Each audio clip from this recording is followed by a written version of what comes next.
Muito boa noite, senhoras e senhores, moças e rapazes e queridas crianças.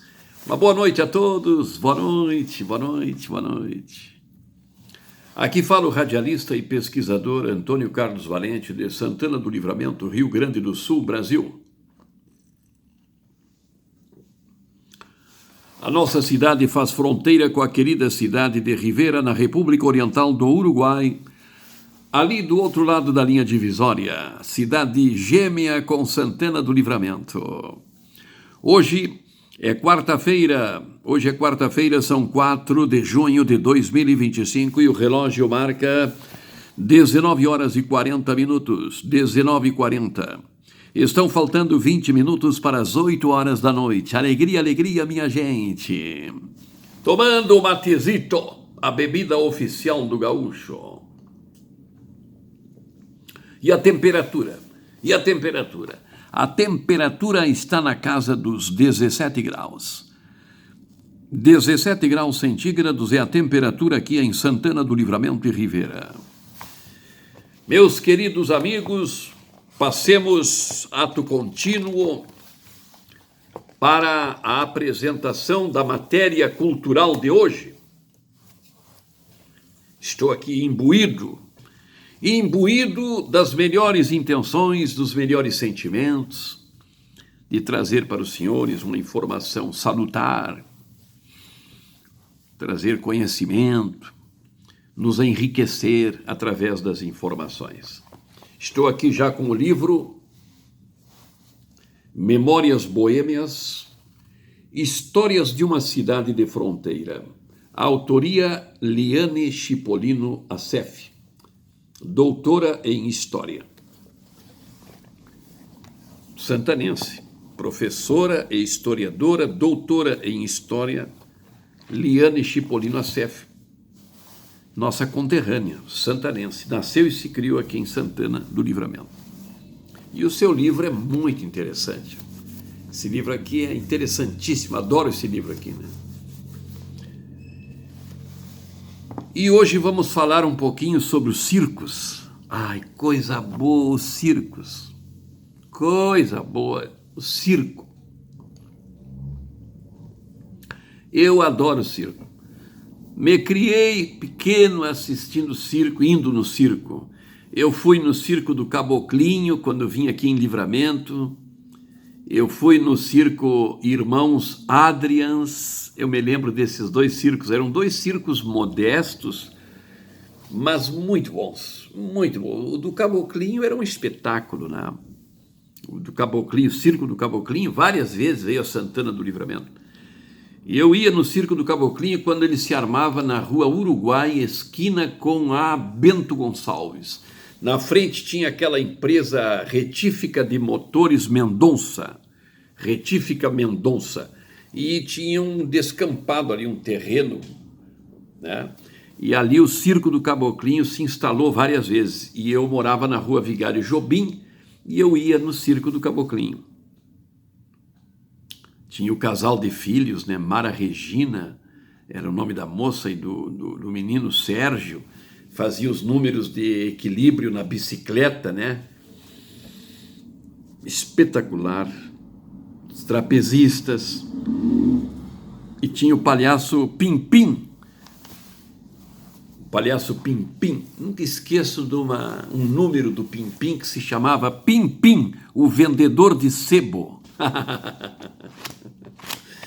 Que circo, um circo pequeno, mas fez sucesso no Rio Grande do Sul, né? O Caboclinho era compadre do cantor Teixeirinha. Né? Era compadre do cantor Teixeirinha e da Mary Terezinha. E o Teixeirinha e a Mary ficavam hospedados na casa do seu Isidoro, que morava na frente do circo. O seu Isidoro tinha um armazém. Eu me lembro, o seu Isidoro até tinha uma bola aqui, ó.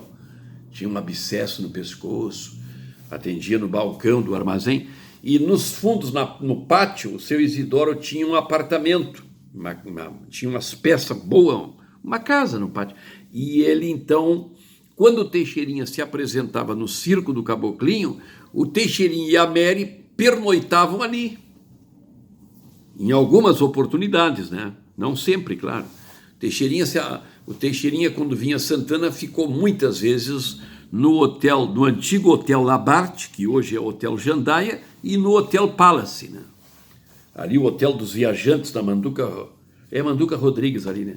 Ali o Teixeirinha ficou muitas vezes e ficou também e ficava no Hotel Labarte, era muito amigo do seu Daniel Bertelli. Bom, do Teixeirinha eu tenho muitas histórias, mas quando o Caboclinho estava instalado lá na Rua Uruguai, esquina com a Bento Gonçalves, o Teixeirinha muitas vezes ficou hospedado na casa do seu Isidoro, até fazia refeições, o seu Isidoro preparava o almoço para ele e a Mary Terezinha. E isso essa parte me foi confirmada pelo locutor Roberto Silva, meu querido amigo da Rádio Cultura, que infelizmente já faleceu e que era parente do seu Isidoro, e que muitas vezes quando chegou ali viu o Teixeirinha e a Mary ali. O Teixeirinha só atravessava a rua de noite e ia cantar no Circo do Caboclinho. Quando o Circo do Caboclinho estava com problema econômico, estava apertado, não estava dando, os espetáculos não estavam dando muito dinheiro, ele chamava o Teixeirinha, e o Teixeirinha vinha com a Mary, e aí cantava 2, 3 dias e lotava o circo, e aí o Caboclinho tirava o pé do barro, né? O Caboclinho era um baita ser humano, uma pessoa maravilhosa, né? E infelizmente morreu num grave acidente de carro na estrada em Santa Catarina, né? Estava trocando o pneu de um auto e veio um carro em direção contrária à noite, pegou nele, jogou o corpo dele, voou lá para dentro de um campo lá, né? Demorou a polícia para achar o corpo do Caboclinho. Um destino triste, pobrezinho, né? Grande pessoa. O Teixeirinha fez uma música lindíssima para ele, né? Quando ele morreu eram culpados, né? Essa música... O circo está de luto, nesta noite o circo chora, morreu o artista principal do circo. O nome que era o Caboclinho, o dono, ele e a sua esposa, que se chamava Dona Maria, né? E eu fui várias vezes no circo, e os irmãos Adrians, era outro circo também, um circo pequeno, que se armava lá na rua Ney Save, num campo que tinha na rua Ney Save, perto do campo do 14 de julho, perto do estádio João Martins, perto da Casa Fama, do meu amigo Virgílio da Rosa, ali tinha um campo, e na frente da carpintaria do meu amigo Pitti, meu querido amigo Serape Castilhos, que tinha uma enorme carpintaria, marcenaria ali, o Pitti, né? Além de jogar, grande jogador, depois se tornou um excelente, bem-sucedido empresário, o Pitti, mas no início ele tinha uma bela carpintaria, e na frente, na rua Ney Save, tinha esse campinho onde os circos se armavam, e ali eu assisti os espetáculos do Circo Irmãos Adrians. E nesse Circo Irmãos Adrians, eu tive o prazer e a alegria de assistir a dupla Xará e Timbaúva. Era Xará e Timbaúva e o acordeonista, como era o nome, sobrenome Jardim. Eu assisti eles cantando lá. Como é o nome do gaiteiro que acompanhava Xará e Timbaúva, uma dupla maravilhosa? Como é que até a música ele cantou aquela noite? Estou chegando com minha gaita reboleando. Como era o nome dele? Um acordeonista. Acompanhava a dupla de violão, Xará e Timbaúva. A dupla tocava só a dupla, mas o Jardim, o acordeonista, também fazia fazia alguns números. E eu assisti no Circo Irmãos Adrians, lá na rua Ney Save. Momentos inesquecíveis, né? Que coisa séria, que lembranças agradáveis, né? Eu tinha 12 anos de idade, eu tinha 12, isso aí eu tinha dos meus 10 aos 13 anos de idade eu ia no circo, né? Vou ler aqui o trabalho da historiadora Liane Chipolino, falando dos circos antigos, né? Essa cultura do circo. Livramento teve muito aqui a presença de grandes circos aqui na cidade. Aliás, há poucos dias andou aqui um circo, o Circo Lisboa, né? Armado ali na BR, né? Eu ia aí no fim, estava muito chuvosa a noite que eu ia aí. Eu ia aí no circo. Eu adoro o circo e os meus filhos se criaram indo no circo. Eu levei os meus filhos todos, desde pequeno. Eu tenho fotos com meus filhos, o Thiago, o Carlinhos, a Gabriela, a Rutinha. Eu levei no circo sempre, né? Sempre levei eles no circo. Eles adoram o circo até hoje. Doutora Liane Chipolino Acef nos diz assim: o antigo Areial, atualmente Parque Internacional, Foi nas primeiras décadas do século XX um espaço continuamente percorrido por diversas companhias circenses, assim como local de encontro para os mais variados grupos. A partir da pesquisa em jornais, relatos de personagens e algumas obras literárias, pode-se observar a movimentação de ciganos, bandidos, comerciantes, imigrantes e artistas ambulantes de teatro e de circo nesse local, que é o atual Parque Internacional. No passado, antigamente, aquilo ali também era um descampado, ali os circos se armavam ali. E acampamentos de cigano, onde hoje é o Parque Internacional. Continua a doutora Liane. Muitas companhias vinham de outros lugares, constituídas muitas vezes por membros de outras nacionalidades. Entretanto, a região tornou-se um tipo de entreposto artístico, onde mambembes se fixavam provisoriamente entre um trajeto e outro da viagem. Na fronteira, os circos que ali chegavam frequentemente impunham àquela população uma característica especial. Embaixo de sua lona, misturavam-se diversas classes sociais dentro de um mesmo espaço, aglutinando-se e miscigenando-se em busca de um objetivo comum, o lúdico picadeiro. Suas divertidas apresentações reuniam as famílias, chefes políticos, trabalhadores, funcionários públicos e também os marginalizados pela cidade.